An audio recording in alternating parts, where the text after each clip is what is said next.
I'm a near-death experiencer. I had an experience when I was a child, when I was about 8 years old, and I had an experience in 2015. My anniversary is coming up, actually. It's May 15th, 2015, so it'll be 10 years, about 10 years ago.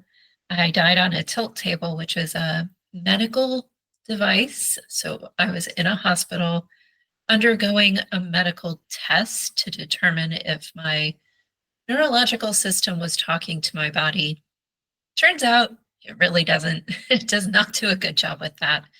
And I did. I died on that tilt table, and I went to the other side, and I had a rather extensive experience, even though I was only out of my body for about 32 seconds. So it was very life-changing what I experienced on the other side. And I filter everything I say and do and think now through that experience. And that led me to volunteer for IANDS, which is the International Association for Near-Death Studies. And that's what I do all day long now. I work for them, helping them with their online groups and events, and just helping people find their way to understanding their own spiritual experiences, which is a very big honor. Mm. So you said that you had your first experience when you were 8 years old, is that right? Yes. Mm-hmm. So what do you remember much about that experience? Yeah, I was playing in the driveway with my dad, and he was asking me to close my eyes and just listen to his voice and kind of navigate my way to him by sound. And they had recently repaved our driveway, and it had like a 4-inch edge on it, a curb. And I walked into the curb. I remember he was saying, turn right, turn right. And apparently I didn't do enough of a right, and I tripped over the curb and I fell and hit my head on a tree, which normally wouldn't be such a big deal. But a branch had broken off, and it was very pointy and very strong, and it went into my head above my eye.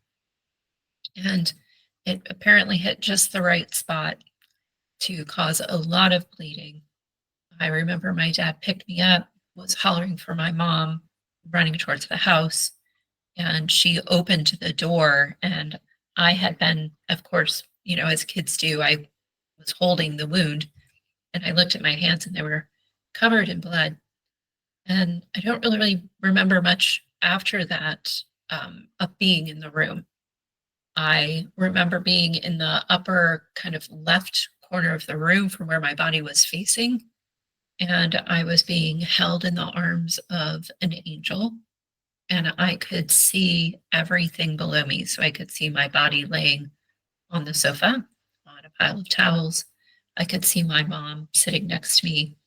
I could see, even though my body was in the room and my spirit form was still in the room. So next to the door, not in the doorway, but next to the door with the door closed. But I could see outside of the room into the driveway where my father was with an ambulance driver having a conversation. And the angel was holding me, and it's like I was facing down onto the ground or onto the floor of the living room. And she was holding me in an embrace, which kept me up against her ethereal form.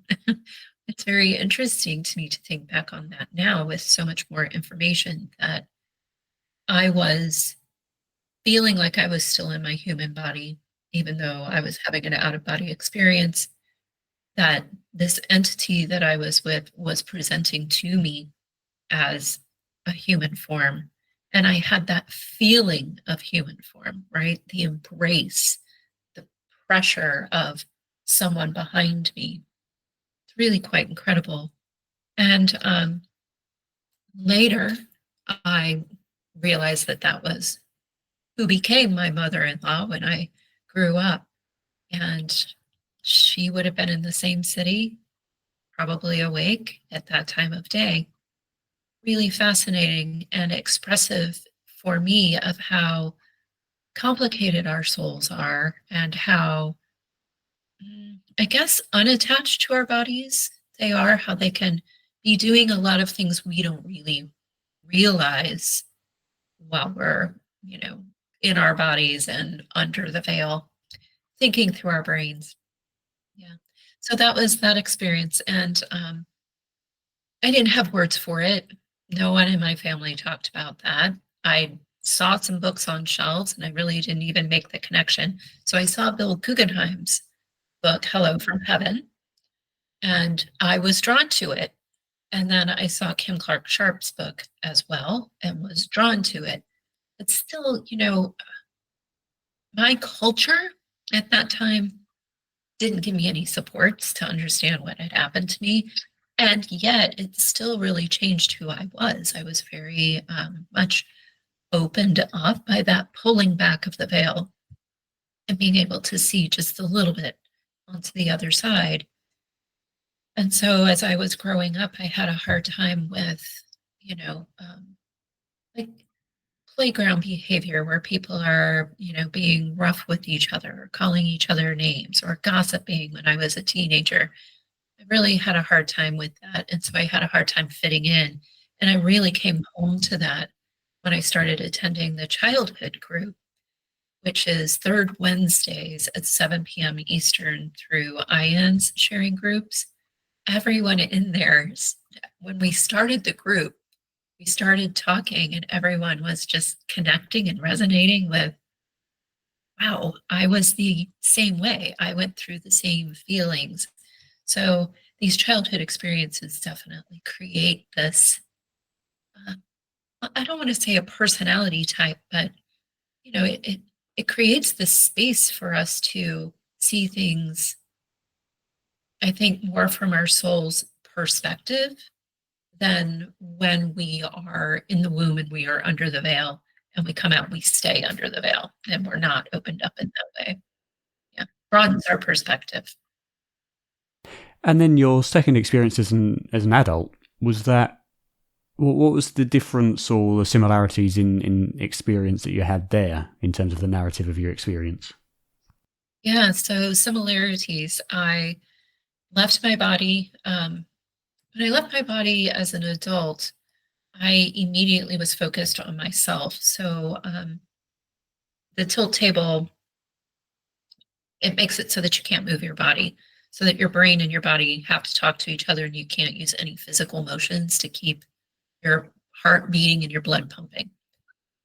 So it's a bit like a Catholic wedding. That's what I always compare it to, where they put you on this table and then they tilt the table up and you can't move your head, your hands, your feet. And at 18 minutes, my vital signs flatlined and I exited my body and I was facing my own face and I didn't care. I didn't care that that was me. That meant nothing to me. And I was much more focused on what was going on in the room around me. So when I was a child, I may have had some of that I don't remember, more of the leaving the body, but what I really deeply remember was being in the arms of that angel and having this opening to the other side in the same space as I did this time. So my second experience as an adult, I came out of my body.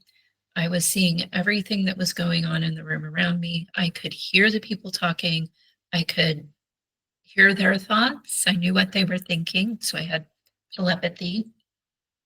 I could see everything in the room. I could see outside of the room. I went so far with my thoughts of, oh, I remember coming here and going out to the park outside of the hospital and seeing the people moving and walking across the street and things like that. And this, I was only gone out of my body for 32 seconds, but like I said, a lot happened.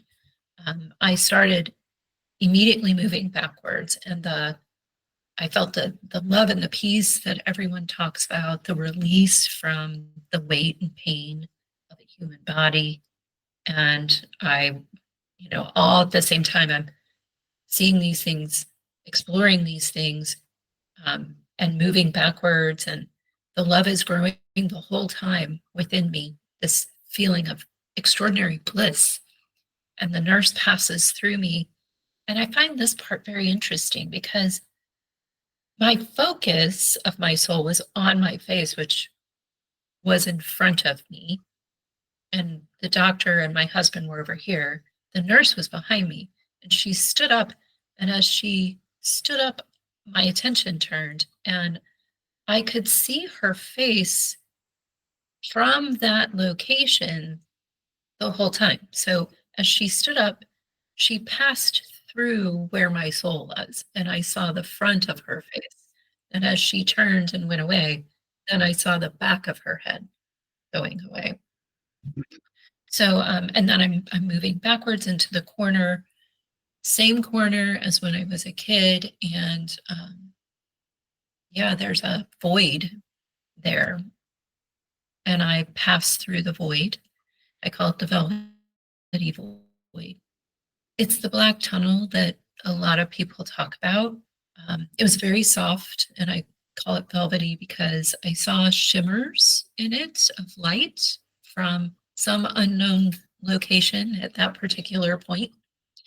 And I was turning. So I left the room, I'm moving backwards. Here's the tunnel, and I'm turning in the tunnel, not really of my volition, more just this is where my thoughts are taking me. And I enter the tunnel and I continue turning, and to my left is an entity, a being that is a beautiful woman with long, dark hair.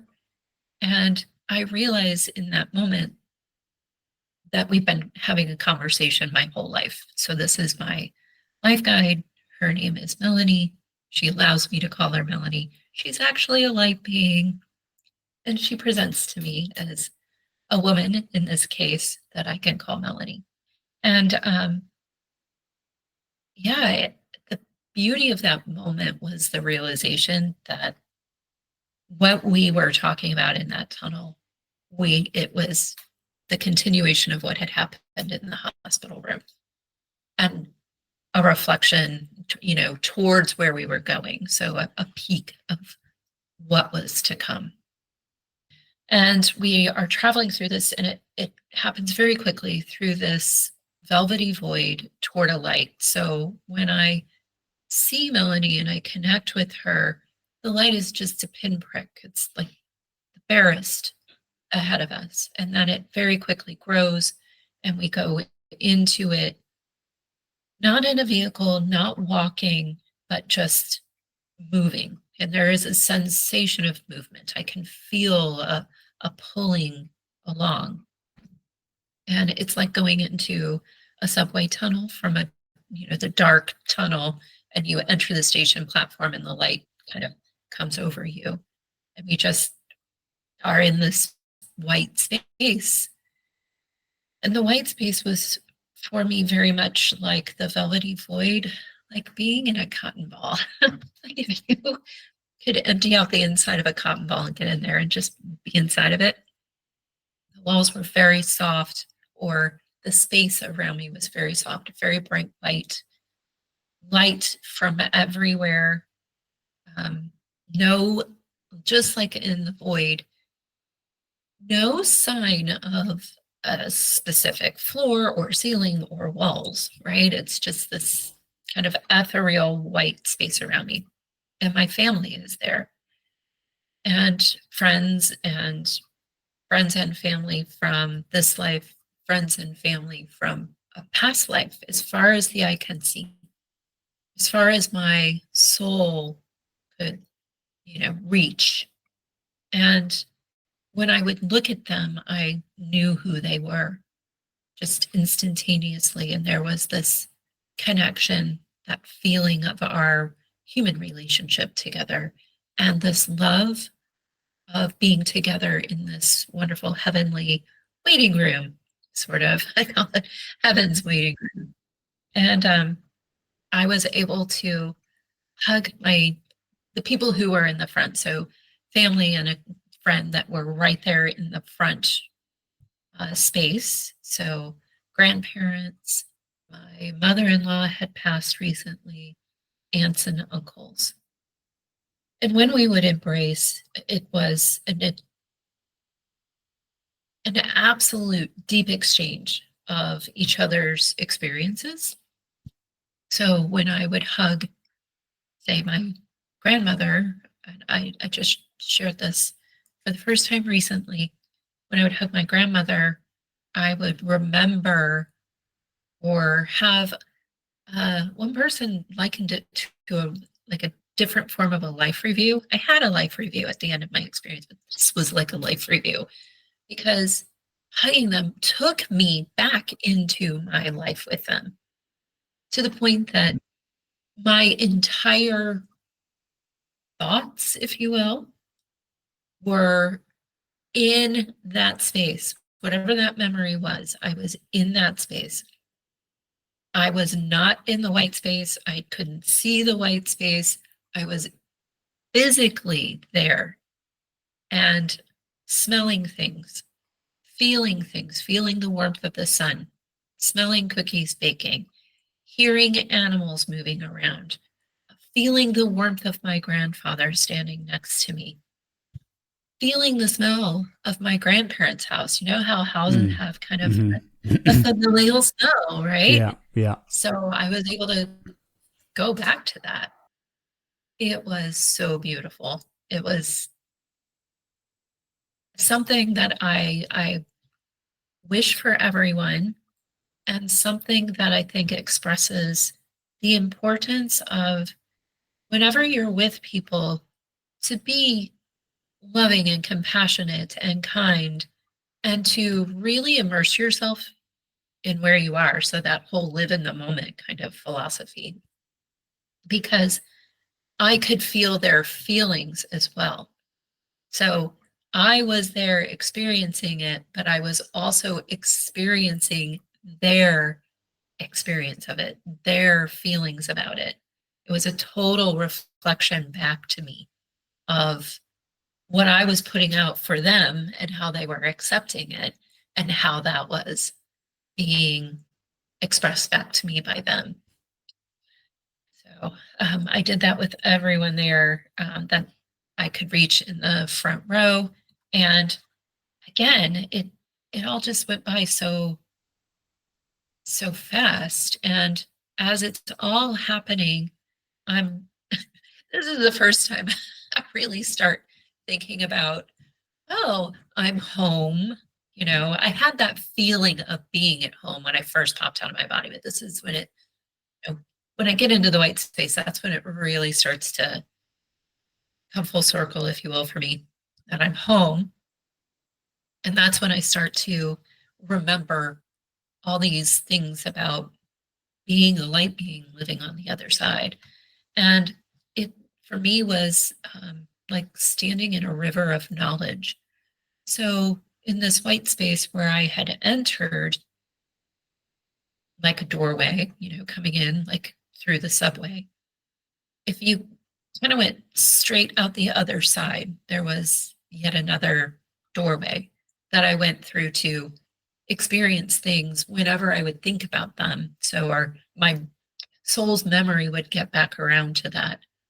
And it really was in the process of like realizing and asking questions like, oh, I remember past lives. I just saw someone in that group over there from a past life. And well, what about the lives I have lived?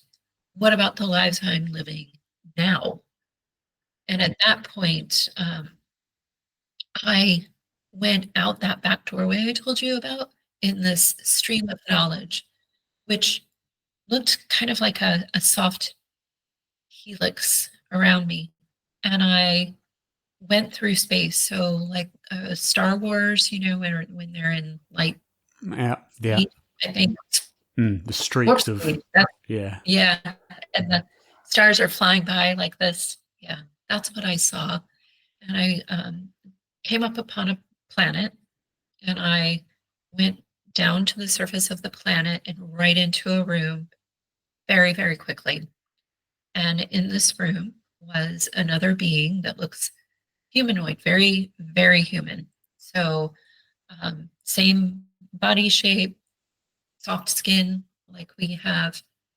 This particular entity is bald. Does that mean they're all bald? I don't know. I just saw her, so I can't speak to that. But it did show me that her skull was much more rounded on the top, more space up at the top. But her face was very small and delicate, very soft, delicate features. And her skin was the most beautiful blue, like Caribbean water. When you look at Caribbean water and the sun is shining on it, it's very pool blue. But then when you look out at the deeper water, it starts to turn cobalt like that. So where the light was on her face was this pool blue, but then in the shadows and the turns of her body was this beautiful cobalt blue, and her eyes were the brightest pool blue, rimmed just like ours. So the kind of almond shape, dark pupil, dark rim around this just incredible pool blue. Very soft nose, not as prominent lips, very small neck and very small body on this particular person. Again, are all the beings, souls that are incarnated on that planet like that? Do they all have a larger head and a smaller body? I can't say. I just saw her, and this is the way that she looked. And as she turned and recognized me, we looked in each other's eyes, like pupil to pupil, looked in each other's eyes. And there was a knowing there that she was recognizing that I was there. And I was recognizing that that's me. That's me living a different life in a different body on a different planet, somewhere out in the cosmos. At the same time that you're living here. At the same time that I'm living here. Yes. So kind of like a soul split, right? Or a soul family member. And I'm not sure. I might like to do some, like regression therapy and explore that more. Be interesting. Try to get back to that. Because there are reports of bilocation that I've seen this in Robert Monroe's books, if I remember right. Yes. Yes. Yeah, like that. And it was so, again, with everything, so quick and so fleeting. And it was come in, see her, acknowledge each other. And then I was moving backwards again off the planet, back into this stream of knowledge, this process of exploring. And I went to, I felt like I passed through maybe like a dimension, this kind of shimmery kind of thing, into another cosmos that looked very much the same. And I went to a planet where I did it was the exact same way, except a different being. So went to the surface of the planet into a room, and there was a being there that looks very much like an ant. A lot of people will call that a mantis being. My experience was that the exoskeleton of myself on that planet was much more rusty red than the brown of mantis beings. Mantis beings are usually shown as being more of a sandy brown. So much more rusty red, but very similar. So the shine on the exoskeleton definitely indicated that it was an exoskeleton, hard to the touch. Even with like the little bumps on it, big circular eye rather than almond shaped, and kind of domed out of the body, because I saw the little moons that are created when light shines on a dome shaped like that. A cute little antenna here, antenna on the head, and then the kind of mandible. Same kind of body with a thorax and an abdomen, insectoid type legs as well. So, and the same thing happened. This being turned towards me, we looked each other in the pupil and had total and complete acknowledgement, respect, compassion, all of it for each other. It was like, wow, look at you here. That is really amazing. Good job. And then I started moving backwards again, and I went back to start, call it home base, in that white space that I was in, Heaven's Waiting Room. It was like I had home base there, and I kept returning.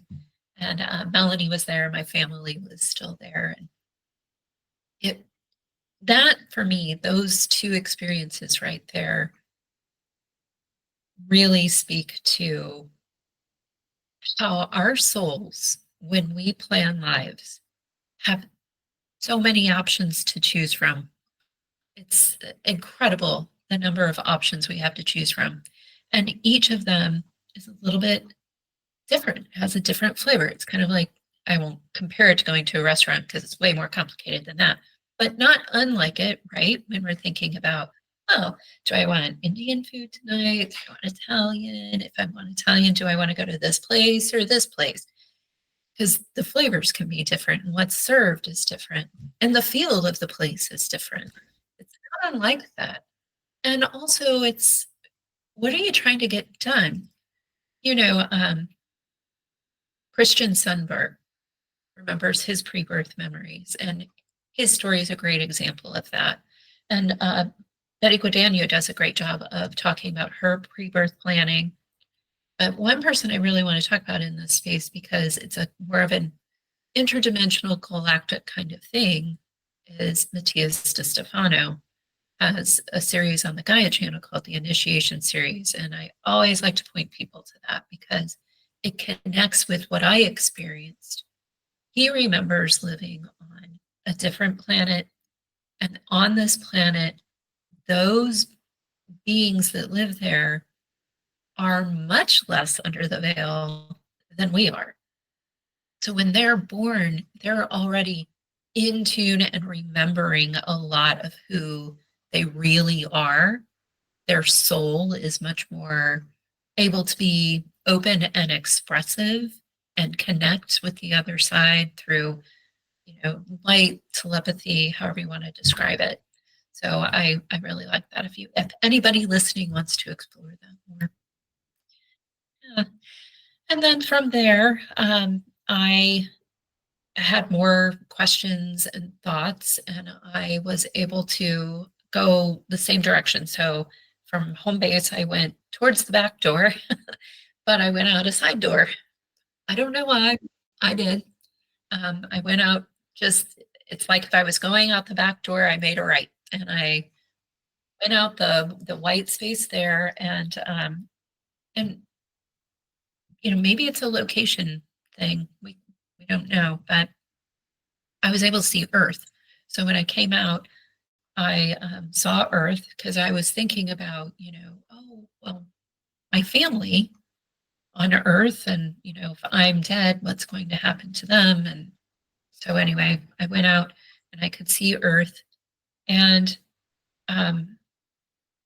yeah, I mean, my brain is like right now kind of overcome with the memory of just kind of looking down at it and all of the information that was flooding in. It was incredible. And if I had had to filter that through my human brain, I don't think I could. It would have been just overwhelming. But what I saw is that we go, and we are started down this path already. We have the potential. That's how I put this, Darren. The potential, because we have free will, right? So what I'm saying does not mean that's what's going to happen. And it probably won't happen exactly the way that I saw it, because I was seeing a potential based on a moment in time when I passed away and went to the other side, and I was still somewhat connected with my human body. And I think I was filtering things that way, right? What I was seeing there. So um, that we have a lot of migration going on the planet right now. And it creates these feelings of animosity because these immigrants are leaving terrible situations in their own countries. They move to a country that is safer, but then they take jobs and they move into apartments and they buy cars. And what that means for the people who live there as natives, if you will, then that job isn't available for them. That apartment isn't available for them. And then the price of the apartment goes up because there's scarcity. Same with the cars. And so things become more expensive. It's harder to get a job. There's the conflict between cultures that occurs as well. So this is going on all across our planet in a lot of different places in a lot of different ways. And that animosity grows. And we do see it a little bit right now with, I feel I'm in my 50s, and I feel when I was in my 30s and 40s that things were much more um, central. And I feel like politically, I'm not talking about politics, I'm just mentioning this, have divided, right? That we have more people at either end and less people in the middle, which is an expression of what I'm trying to say, which is that this animosity grows and builds, and there's more support for doing something about it and less acceptance of having these migrants in your country. So we end up going to war with each other, huge world war, and a lot of people die. There's a pause in there of about 5 years. Don't quote me. Like I said, we have free will, but that's how I feel it. There's a pause of about 5 years, which is not very long. And then we go into a second war, and we end up having about 5% of the population left on the planet. And it's a very different world after that. Total acceptance. No one fights with each other. If you move from one city or country to another city or country, everyone is welcoming and loving. And we live in these, and other people have seen it this way too, which I find very interesting and actually like kind of upsetting in a way.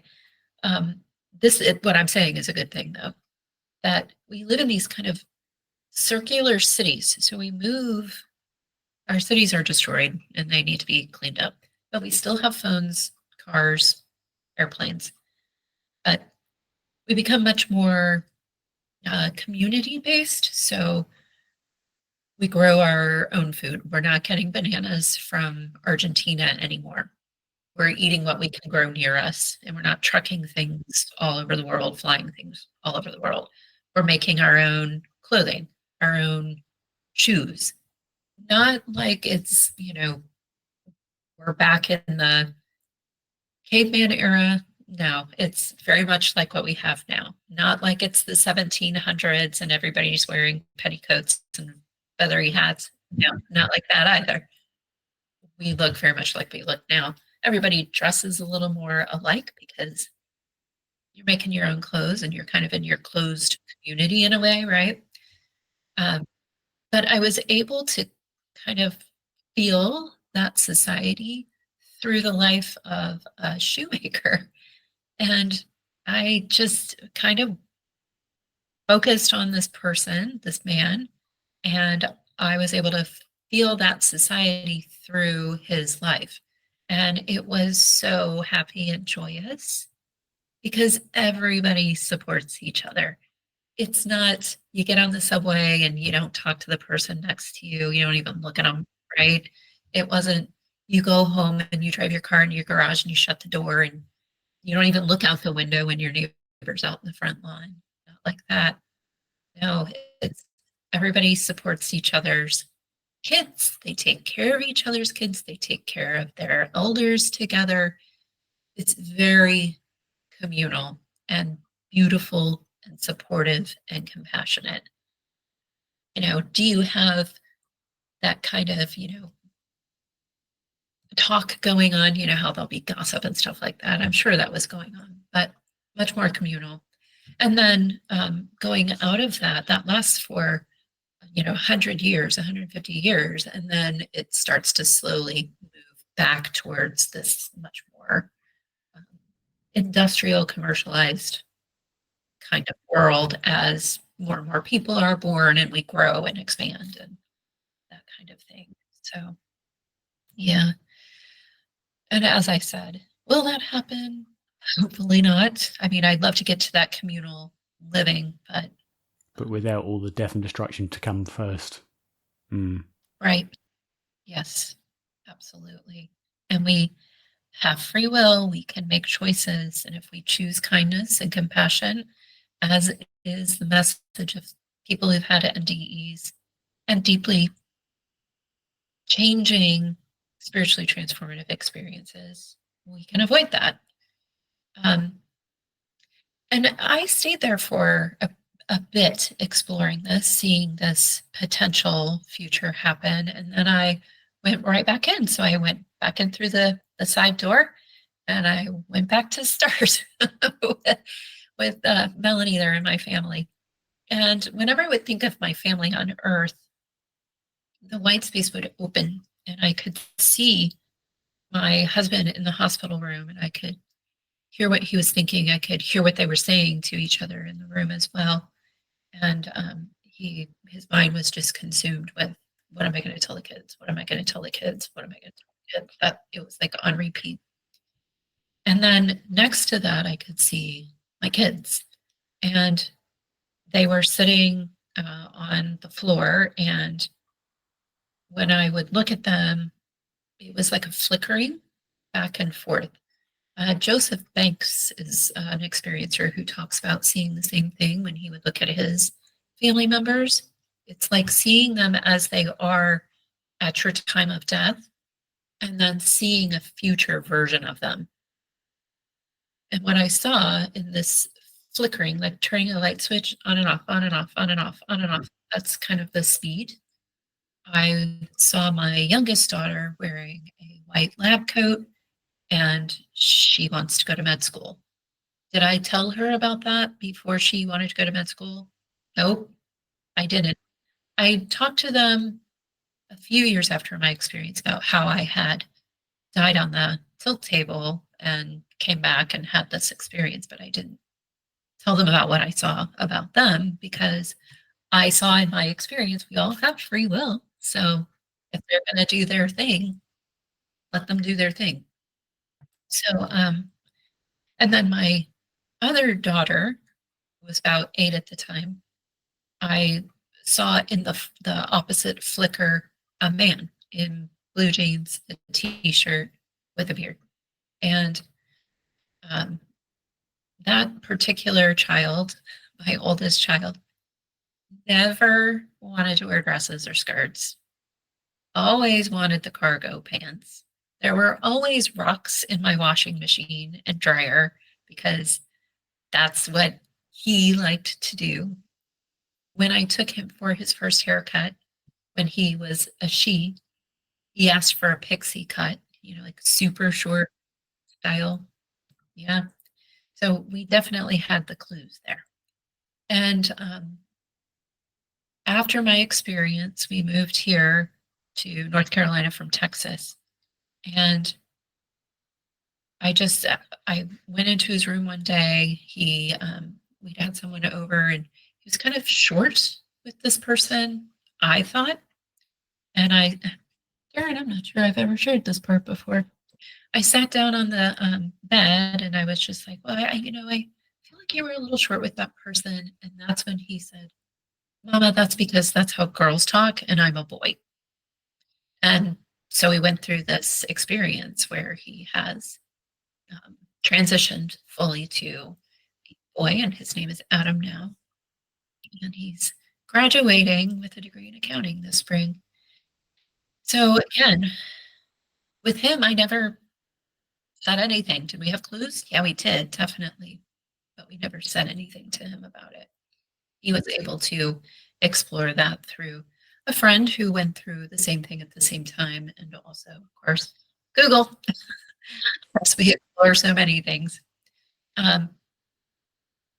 So that's whenever I would think about my family while I was there, I would see that. So it's not that I looked at it once, it was every time I was in there and I was in this flow of knowledge and just thinking about the life I'm living now and how I was finally free from this painful body and back home and released from the stress of life. And oh my gosh, I'm living these other lives over here, and that's awesome. And I can look back at my past lives, which really aren't my past lives. They're just lives I remember because there is no time on the other side. It's all happening all at once. And, oh, look at all these potential futures for Earth. And it was an absolutely brilliant experience. And I was loving being back at home. And when I would look at my family, I could see their futures as well. And I knew no matter what happened, everybody was going to be fine. Everything was going to work out great. And they were going to come back to heaven instantly. So, because there's really no time. And I didn't want to go back to my body as well because I could see my children aren't really my children. My children are my children while I'm embodied in this body. And I'm serving them in that space. But really, they're another light being that's experiencing life in a body, right? So that's another aspect there that helped me kind of release and to look at it from that light being viewpoint and say, well, they're going to be great no matter which path they take. They are light being exploring life, and they're going to be back here practically instantaneously. So, I'm already thinking, oh, I'm not sure I want to go back to my body if that's a thing. And I start having this life review. And I'm in the home base spot, and it's my attention, my focus turns behind me, which is where I would see my family, by the way. And I turn my focus there, and it's kind of that movie screen thing, very soft, just kind of floating in the air. And I see all these experiences going by, good and bad, small choices I made that really hurt people, and I didn't realize it in the moment. Those were the hardest. And a couple of things about this life review. So one, I like to share because it's like it's something we can all relate to. So I'm waiting to turn in traffic, waiting to turn left, ton of traffic. It's that time of day. And I really have to, take that little bit of space. Right? Yeah. Yeah. So I pop the car in there. And the person behind me was already, I didn't know it at the time. I'm experiencing it through my life review. The person behind me was not happy, had not had a good day, was going home angry. And I just added fuel to that fire. And that person went home and was mean to his family, mean to his dog, just letting that out. Is that my fault? No, it's not. But I added to it, right? So what could I have done differently to be more compassionate? I could have turned right instead of left, and I could have, because there was hardly anyone going that direction. I could have gone down to a stoplight, turned left, and come back out that way, making kind of like a loop. I didn't think about it at the time. If I reincarnated as Angela again, would I do it differently? I don't know, but I sure hope so, because that really bothered me. I felt terrible about that because I'm viewing it again from my angelic light being self more than my human side. So I have compassion for the human version of me watching this go by, but also I'm feeling like wow, I think that was the human part of me in there feeling like, good grief, that's not what I wanted to do. That's not how I wanted people to feel. And so I was being kind of hard on myself. No one else there, not Melanie, not any of my family and friends, were judging me. They were completely compassionate and loving and, oh, it's okay. It's your intentions that matter. And then the only person who was judging was me. That human part of myself was there judging and saying, I should have done better. So that was hard. I also saw an experience with my father who was abusive, and this speaks to why is there evil in the world? And we planned to go to Earth together. And just like I was talking about with the car and how I wanted to make a better choice, this was all about coming to Earth and putting yourself into a tough situation and trying to make the good choice every time, right? So my father was abused and it taught him a culture of behavior. During that abuse, he wanted to break the cycle, right? To speak out when he went to Earth. But once you're under the veil, you don't remember any of that. And you just have to try to get there on your own, right? In your human form. And that didn't happen. And that abusive cycle was pushed upon me. And I had the same goals. I'm going to break this cycle of abuse. I'm going to speak out about it. And in turn, redirect the abuser, right? By saying, this is not okay. I don't accept this. You need to stop. And bringing out their soul to be more expressive in that moment by being reflective. And I did. I did break this cycle. So while it was not a happy situation in any way, shape, or form, that's what I saw from the other side about how these situations come about. We created this space where, and people who were incarnated before him who started that abuse cycle, right? So it's a long lineage of souls who are coming here and stepping into that experience to learn and grow and evolve and expand and to let their soul out from underneath the veil, to put kindness and compassion first every time, which is why it's so important to set the example. So here I am with, this life review, and I'm thinking, did not do a good job. And I didn't grow up with much religion or background in anything like that. And I'm kind of in that connection with my human side again and thinking, oh, well, aren't you supposed to go to hell or purgatory? And as this thought is passing through my soul, my soul guide, Melanie, is saying, whoa, whoa, whoa, wait, no, that's not how this works. No one's judging you, and, did the best that you could. And my mother-in-law comes over my shoulder and she says to Melanie, she can't stay. She has to go take care of the kids. And I woke up on the tilt table after my mother-in-law tells me to go home and take care of the kids. Yeah. So that was my experience. And all this happened within 32 seconds of Earth time. Yes. Yeah. And that shows, I suppose, the difference between our perception of time here and there, because that would be hours of experience, it sounds like.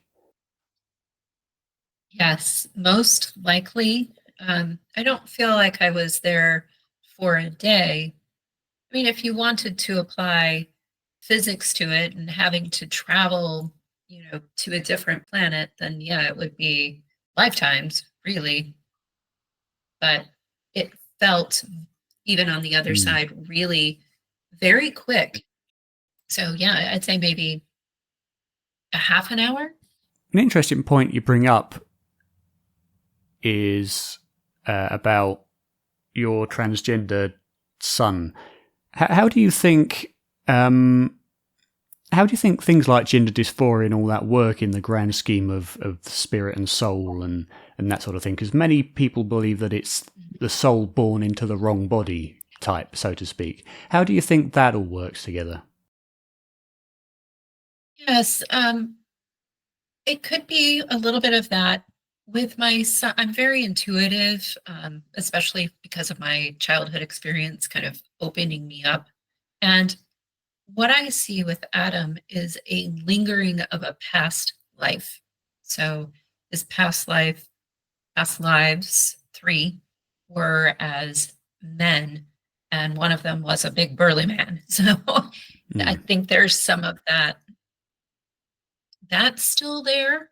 And also, I think there's some body play in there as well, the human scientific hormonal type of experience where that's how his body works. And it's been occurring throughout time. We know of people who, hundreds of years ago, 1,000 years ago, were in the same situation. So it must also be, and I don't remember, I'm sure I did. When I came back, I was veiled again partially. So I don't remember from his story, but I have that feeling, that just knowing that when I was looking at him, I had that interplay of why he chose this. And as a part of his soul family and the vessel he chose to be born from, of course, I would know that on a soul level, but that's a part of his journey. He wants this experience as a soul. And you mentioned that when you had your childhood experience, you mentioned how that when you came below under the veil initially. So when do you think the soul enters? I suppose if you want to use the term soul enters the body of the newborn. So Robert and Suzanne Mays have done a bit of research on this, and they did an amazing talk at the Washington, D.C. So that would have been 2023 conference. So 2023 IANDS conference videos. They did a talk on people's spiritually transformative experiences that accessed information about abortion, which points to when does the soul enter the body. So that's a really great resource for information on this. Yeah, and Christian Sundberg's story is yet again, I think, another great resource for that. You know, it's a layered experience. So I don't remember enough of it to speak about it really, but my remembrance of it right now is that you can come in kind of at different points within a certain window, and if, like with Christian, at one particular point you decide this is not working, I don't want to do this, it's too much, whatever, then you can exit as a soul. So when you had your second experience, which obviously you have a better recollection of, did you, when you were saying you went through the tunnel, you went and you hugged your family members, etc., did you do all this with the sense of having a physical body? Yes. Yeah. Every being there was presenting themselves to me, or I was perceiving them as their human forms, and they looked just like they did when I saw them last in their life. Yeah. So my grandmother looked like a grandmother, that kind of thing. And you yourself, could you see any parts of a body on yourself? I have vague remembrances of, like looking down at hands and feet when I was in the white space. When I was traveling through space, though, it was much more like these astral travel moments I have in my sleep where I do this, my friend calls it the floating bobbing. So it's like I'm sitting on a magic carpet and my legs are crossed and my arms are crossed and I'm just kind of floating, but there's no carpet. And I can, move down if I put my intention toward that or move up, that kind of thing through the space that I'm in. So when I was in these outer space cosmic locations, it was more like um, that. So I had a sense of form, but no real sense of body or anything around me. It was just like, I don't know. An Hard occurrence that to, you were watching. Yeah. yeah, it's hard to explain. Yeah, just me, like just my soul out there doing its thing. And when your family members came and hugged you, did you feel tactily as you would here? Absolutely. So yes, hugging them, I felt them in my arms. I felt their arms around me. It was wonderful. And when you said that you had experiences when I think you said your grandmother hugged you and you were you were transported back to a scene in your life with them or with her, was that experience kind of word for word, experience to experience, exactly what it was when you had that experience physically? Yes, very much so. So here's another experience there. So I would ride bikes all summer when I was staying with them. And this is that flip. So I was able to see from her point of view. So she was in the kitchen. She was at the counter cutting up vegetables for dinner, and there was a window there. And out the window, driveway, field, and then the playground of a middle school across the way. I'm on the bike riding in circles in this playground paved area. And I hit this, you know how pavement will break apart and leave a hole, a Oh yeah, pothole? pothole. Yeah. Yeah, So I hit that. My tire went right into it. And the you bike flipped. did one of those endovers, and I went and hit the ground really hard, like blacked out a little bit, really scraped myself up. She saw it through the window, and I was able to feel her, right? Feel her experience. Watch, that was really something. Someone said, when you have a near death experience or an out of body experience and you see yourself from outside of yourself, you never forget it. And I thought it was really interesting being able to see me doing that from her perspective, right? So, and to feel her feelings and all of that. So it was very much a, you know, unity experience. One might want to say dualistic, like I'm getting her information, she's getting mine, and we're sharing it. But really, it's our souls unifying and accessing the same information at the same time. Or just, Interesting. Yeah, as if kind of the analogy that you can use, like accessing a cloud, isn't it, yeah, of storage. Yeah, yeah. it's interesting. So, what was I going to ask next? Was there any sense of, because you say you didn't come from a religious background, but we know kind of the general idea of, especially Christianity in our culture, and I think generally in all other religions, is a sense of a judge. And many near-death experiences, if not most of them, say that there is no judge other than yourself in these experiences. Did you experience the same sort of thing there? I did, yes. I had, I was talking about how it was like part of my human self was still attached to my soul, or maybe my silver cord was still attached to my body. And I hadn't fully gone to the other side. I'm not sure, but um, every other light being that was there with me did not judge any of my experiences. There was only love, only compassion, only understanding and kindness. No negativity, no, snickers of, oh, you fell off your bike. Not anything like that. It was all just complete support and compassion. And then that's kind of the interesting part to me that I wonder about a lot is, so then I'm there judging me. So what aspect of me is judging me?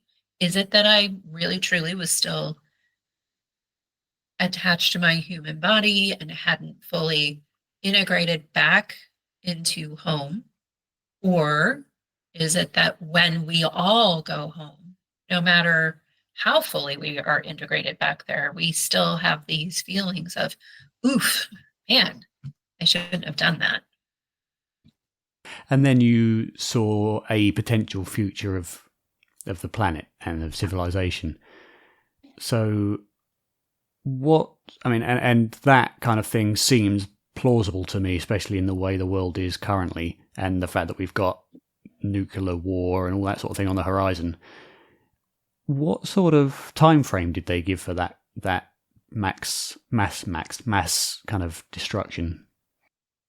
Yeah, so I I have a feeling about it. I don't like to give a time, but quite a ways away. So not, but also I saw it, if you think about like a slider, you could slide back and forth, and let's say on this side there's today, and on the other side there's 500 years from now. That, depending on our choices, because there are millions and millions and millions of people on the planet, and we're all interplaying with each other. So depending on our choices, it can slide back and forth within that space. So yeah, but completion within. So I suppose the devil's advocate question: how do you know that what happened, that your experiences were real rather than a result of brain damage or hallucination? Yes, that's always a really great question. It's, for one thing, a lot of people will point to the just knowing. I think everyone in their life has a moment where they just know something is right and true and real. And this is very much that, times all the stars in the sky. It's just more real than real. It's hard to explain it until you experience it or remember it, which is the more accurate way to say that. But yes, that here is like looking through a dirty pane of glass. It's beautiful. I love it here. It's fantastic. But compared to the other side, when you're experiencing things from the other side, more real than real, hyper real. It's incredible. And then there's also that I have some veridical evidence through my children. I saw them in this space with these potential futures, and that's the path they're walking down of their own volition without any intervention or words from me. So that And you also, said, sorry, you saw your daughter become, what was it she yeah, pursued? she wants to go to medical school, That's so she right. wants to Yeah. become a sports medicine doctor. So you saw her become a doctor, or at least work in the medical field, and you saw Adam transition as well. Did you say during, and both of those? So so you do have the veridical aspect there, especially Yeah, as you say, if you didn't kind of drop any hints to them beforehand, because that might have very little influence. But to me, that would be enough to make me right. doubt. So why do you think it is that, if these experiences are real, and as you say, more real than real, why do so many people have such different experiences, kind of at Yes. fundamental levels? Yeah. I think when we go home, we are experiencing what we need to experience. I think that if we popped out of these bodies and we immediately fully integrated back into our light body being, it would be way too much, way too fast. One of the things I experienced there is this growing feeling of love. So I didn't pop out of my body and I was like fully encased in bliss. It started when I left my body and it expanded and expanded and expanded the whole time I was there. I can't even imagine what it's like when I get to go home and stay. I think it's our human bodies could not tolerate that. We'd probably just explode into a million pieces. It's a wonderful expression of, this leaving the body and what it's like. Can you repeat the question? I think I got off track there. It was why is if the experience that you had was real and more real than real, so that would indicate that there is a reality. Why do so many people experience it differently? Yes, yeah. And then I think too that we, in some ways, I think we kind of plan these trips home, and then we bring this knowledge back with us and we share them. And that's part of our story and part of our journey. And I think we need that softening there. So it's a couple of things. One is what people need to hear. So if they are raised in a religion that tells them there's a Garden of Eden or a culture that tells them a Garden of Eden, then they're going to be attracted to a story that's about a Garden of Eden. They're going to focus on that and they're going to feel comfortable with that. And so they're going to be able to then say, okay, I think the other side is real because here is this person telling me it's real, talking about a Garden of Eden. If you are more of the, multidimensional, interdimensional, galactic kind of follower, then you could go home and see more of that and bring that back and talk about how you saw that on the other side, which then helps people believe in the other side. I think also that we see what we're familiar with. I was talking about how I feel like a part of me was still there, right? Like my human self was still very much in this discussion I was having on the other side with myself about who I truly am. And that is still a little bit of a veil, an overlay onto what I chose to see. Why did I not go to a Garden of Eden? I didn't know about the Garden of Eden. I kind of did. I mean, it's a part of our American culture, but I didn't adhere to it. I didn't, at the time, I didn't believe in it. I didn't believe I was going to die and go to a heaven with flowers and, giant butterflies. And that was not part of my belief set. You didn't really have a belief set. I kind of followed the Buddhist type of philosophy, which was more like kindness first. But I had no adherence to what is going to happen to me when I die and leave my body. And when I went there, I think that's part of why I had the experience I did. I didn't have an expectation. So I went home and I went into this very generic waiting room, right? And then I thought about things and I remembered things and I experienced those things. And then that was that. I popped back into my body. So I think you create your own experience.